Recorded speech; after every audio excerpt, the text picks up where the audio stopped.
All right, I'm going to try this again from my cell phone because my computer is now auto updating and I don't know what happened. I'm so sorry. We are right in the middle of doing some sound matching. I actually want to I'm going to skip that activity since I can't show you my arms and do it at the same time. And we are going to move on. I want to do a vowel sound review. So this is the next part of our live morning meetup, the 9 a.m. morning meetup. So far we covered our riddle and our emotional check-in. We talked about phonemic awareness and how important it is to learn nursery rhymes. We worked on compound words. We worked on identifying the initial sounds in words, and we were doing ending sounds in words before we got cut off. So my apologies, because when we go live from my cell phone, a lot of the images behind me are backwards, but I'm going to flip my camera to show you some things. We are going to review our vowel sounds, and then we're going to review our digraphs. So let's get ready to review our vowel sounds. I'm going to turn our camera around. And I'm sorry for that little blip. So here we are. I want to do the name is and the sound is. So let's start here. The name is A, and the sound is A. The name is E, and the sound is Eh. The name is I, and the sound is, I did it backwards again. The name is I, and the sound is I. All right. The name is O, and the sound is Ah. Good job. Let's flip this over. The name is U, and the sound is all right, that's our vowel review. Now I want to go over the digraphs. Digraphs are when we have those two letters stuck together that make a special sound. So for example, TH. TH together says Can you say that? Good. But if we sounded this sound out, sound by sound, we would say t, and that would sound silly. T, it's not t. These letters, when they're together, are stuck. It's like they're married. And together they say, so say it with me. Very good. So since you know about those stuck letters, what about this one? Shh. Awesome. And ch. So let's practice them all. We have ch, sh, f. You're so smart. Now I'm going to point and you're going to say the sound and I'm going to mix it up. Are you ready?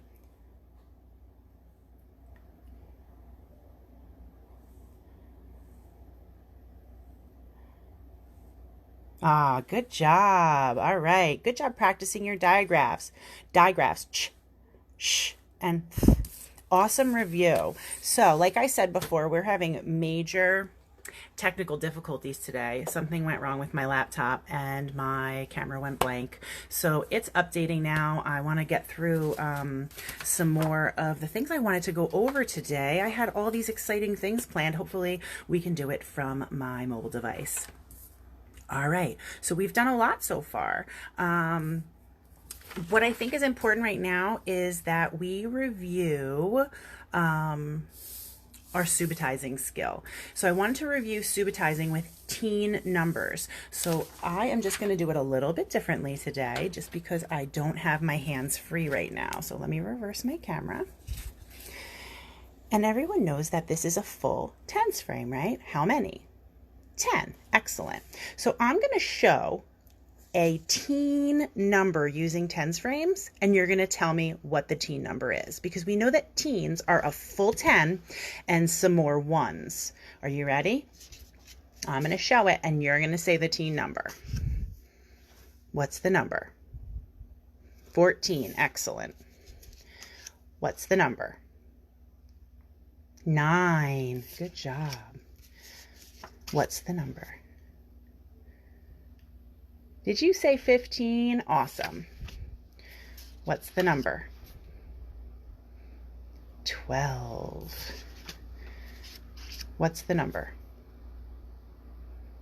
8. Now look, this is 10, and you might look at this and say, I'm not sure, but I know that I see this, and this is 6. So we can count on 6, 7, 8. 10 and 8 is 18. Good job. This one's really hard. Just kidding. 10.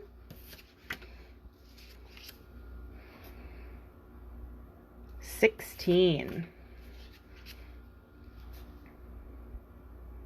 Now again, did you look at this and say, I see 4, and I know it's more than 14, so let's count on 4, 5, 6, 7.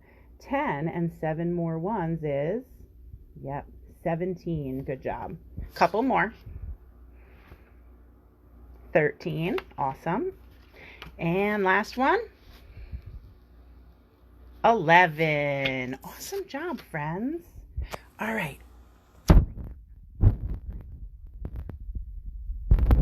To go over all the math games that we made to play at home. So we made 4 different games that you can modify to play at home.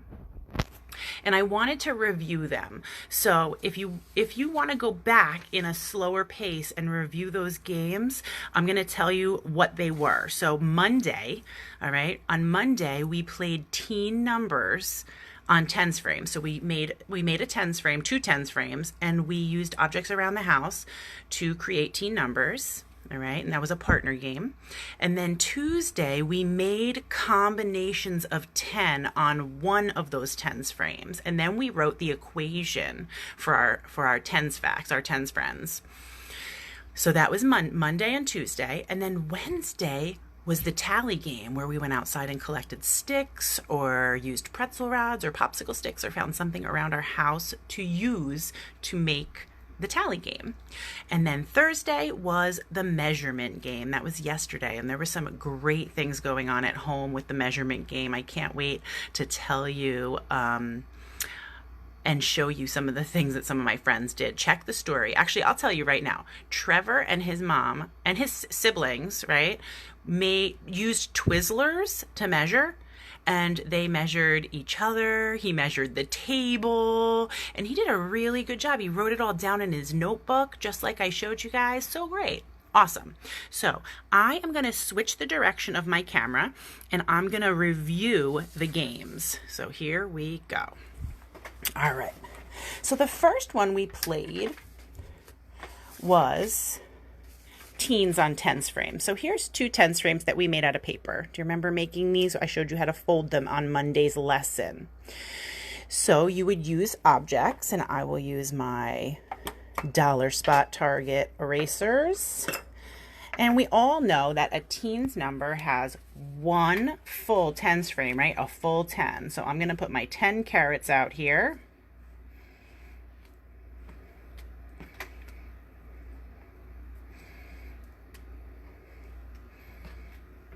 So there's a full tens frame, right? And then you get to add some more ones to make a teen. So let me pick. I'm going to pick and do it. And you're going to try to figure out what number I made.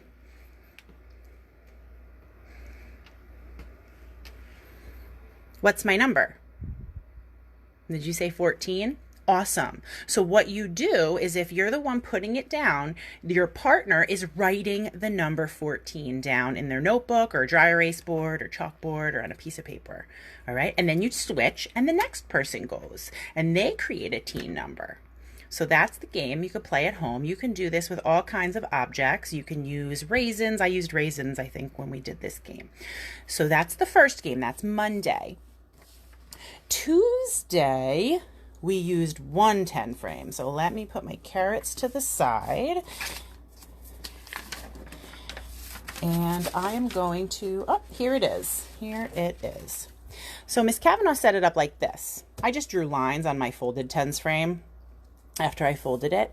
And I set up some blank equations. So 10 equals something plus something. So that was the one we made. Let me demonstrate it. So I'm going to need 2 different types of manipulatives on this one. I used raisins and hazelnuts. You might use one color of Lego and another color of Lego. There's all different things that you could use. So I am going to use carrots and Easter eggs. So I want to show that 10 equals 8 plus 2.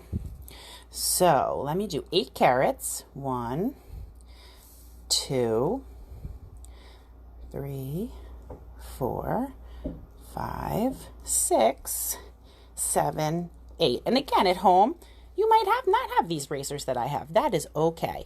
You can use different objects. You just need 2 different types of things. They can't be the same because you want to see the combination. So we're making 8 plus 2. So here's our 8 carrots. And look, I have 2 boxes empty. What's going to go there? My Easter eggs. And there we have 8 plus 2, right? 10 equals 8 plus 2. And we know we always read our equation too, just like we read our sentences. Good job. All right, so now we would try to make up another combination. So maybe I would take some of these away. Here's an easy peasy one. Tell me what this combination is. How many carrots? How many eggs? Did you say 5 plus 5? Yeah, 5 carrots and 5 eggs. So over here, I write 10 equals 5 plus 5. And that's another combination that makes 10.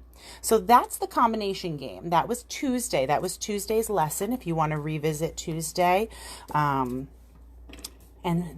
see how to set this up for yourself and to play that game. Wednesday was the tally game. I had a lot of fun preparing for the tally game. So I showed you my board, and then I had these sticks I collected from my backyard and pretzel sticks that I found in my kitchen. And do you remember that a tally is how many? 5, right? A total tally is 5. So we can tally one at a time, like this. 1, 2, 3, 4, and then what do I have to do? Shut the gate. I heard another one that's cute. I heard 1, 2, 3, 4, close the door. I liked that. My friend Miss Long taught me that one. 1, 2, 3, 4, close the door. So there's my first tally. All right, so how many is that? 5. All right, so I have 5. All right, so let me count on. 6, 7, 8, 9, and close the door, 10. 5, 10. Now, there's 2 ways you can play this game. You can take all your sticks that you collected and put them all in sets of 5 and then count them. Or you can show a number. Watch this. With a partner and say, what number is this? So can you help me figure out what number this is? So we have 5, 10, 11, 12. And they would have to write the number down. And then if you're not sure, you could count and check. 1, 2, 3, 4, 5, 6, 7, 8, 9, 10, 11, 12. That's a way to count. So tallies are another way we subitize. So we want to start to learn and remember that each group is 5, and then you can count by 5s because you can count faster by 5s. All right, so that's 2 ways you can play that. And if you don't have sticks, you can use pretzel rods. But I found lots of sticks in my yard, more than I could possibly use, and I just broke them into short pieces. You know, and then the pretzel rods are another good idea. I'm sure Trevor could use his Twizzlers. Those would work as well. So that was the game that we played on Wednesday.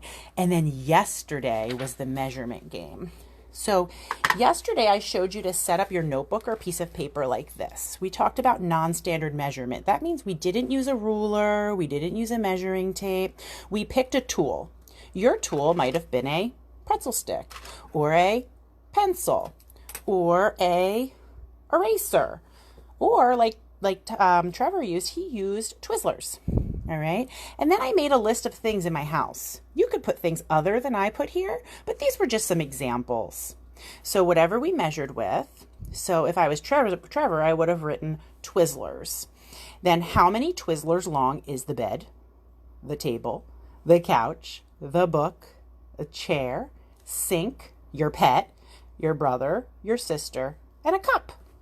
Those are all different things. You could measure other things. Maybe you have a desk. Maybe you have a picture hanging on the wall. But then when you were all done writing how many, the number of, how many objects long it is, you want to pick which one is the largest or the greatest. So which one was the longest, and you're going to circle the one that was the longest. And then which one is the shortest or the least, and you're going to put a box around that one. All right, so that was that game. And just to review, you could either take the objects and line them up, top to bottom, top to bottom, top to bottom, top to bottom. Okay. How many pretzel sticks long is my dry erase board? Yeah, 4. It is 4 pretzel sticks long. Good job. Now, if you only had one, you could put it down and kind of touch where it left off, or maybe make a little mark where it left off, and then scooch it up and line it up to that little line. Oops, I'm sorry. And make a little mark and then scooch it up, and you can measure that way, but then you have to count in your head. All right, so those were our games that we played. Let me reverse my camera. Today, those are the games that we played this week. So I'm so happy that you were able to join us. I want to give a couple shout outs though. I've been asking this week for you to tell me the ways that you've been helping at home. And I've gotten some messages from friends. You know, this week, Teresa and Christian both let me know that they've been helping at home. Teresa helps with the dishes. Christian helps fold laundry. And Lexi told me that she's been making her own bed. How awesome is that? It's great to be a helper at home. It's great to be a helper in your community too. There's lots of people right now helping in their communities, and I'm so thankful for them. All right, so I want you to, I have to give a shout out. I gave Trevor his shout out. I want to give another shout out to Catherine. Catherine Newberry went and she created her own story problem and made a video. Her mom videotaped her and she put it on YouTube, and she shared it in yesterday's morning meetup. And go check out Catherine's video and see if you can solve her problem. You can comment underneath. It was yesterday's morning meetup, the 9 a.m. video. There's a link by Catherine Newberry. It's a YouTube link, and she did such a great job. What a super smart kindergartner. I'm so proud of her. So thank you for joining us. Hopefully my computer is updated and it will go smoothly when we come back at 10:30. I look forward to seeing you. Happy Fabulous Friday, and I'm sorry for the technical difficulties. I'll see you back in a little while. Mwah.